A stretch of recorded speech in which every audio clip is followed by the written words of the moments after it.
Maris Racal nagsalita na sa totoo niyang nararamdaman kay Anthony at kung paano daw niya pinigilan ang sarili na huwag mahulog ng tuluyan sa aktor.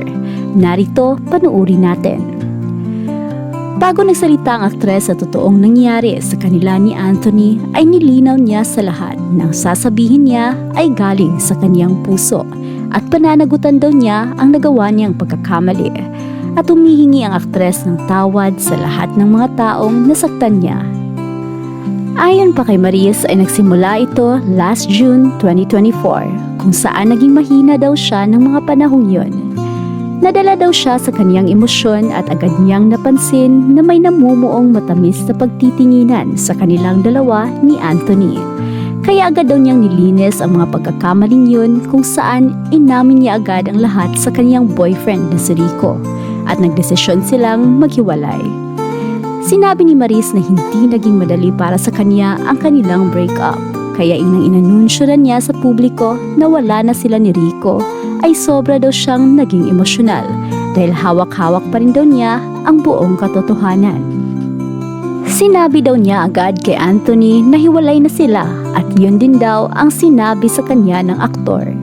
Inamin din ng dalaga na sa panahon na naging mahina siya ay nandyan palagi si Anthony para damayan siya. Sobra daw itong naging sweet at gentleman sa kanya, kaya hindi nagtagal ay nahulog din daw ang loob niya.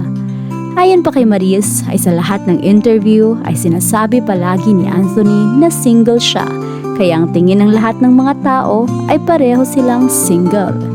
Kaya hindi rin daw siya nagdadalawang isip na ipakita sa publiko at kay Anthony ang totoo niyang nararamdaman.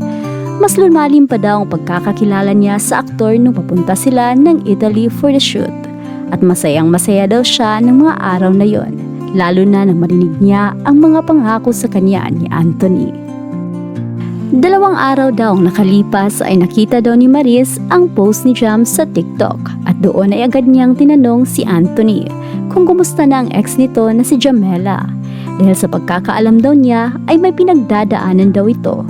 Ayon kay Maris ay naglakas loob siyang magtanong kay Anthony kung nagkabalikan nga ba sila o mahal pa ba niya ang ex nito. At ang sagot sa kanya ay hindi na daw niya mahal dahil siya na daw ang mahal ni Anthony.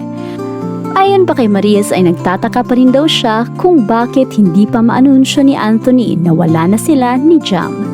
Gusto man daw niya na gawin ito ni Anthony ay ayaw naman daw niyang pangunahan ng aktor.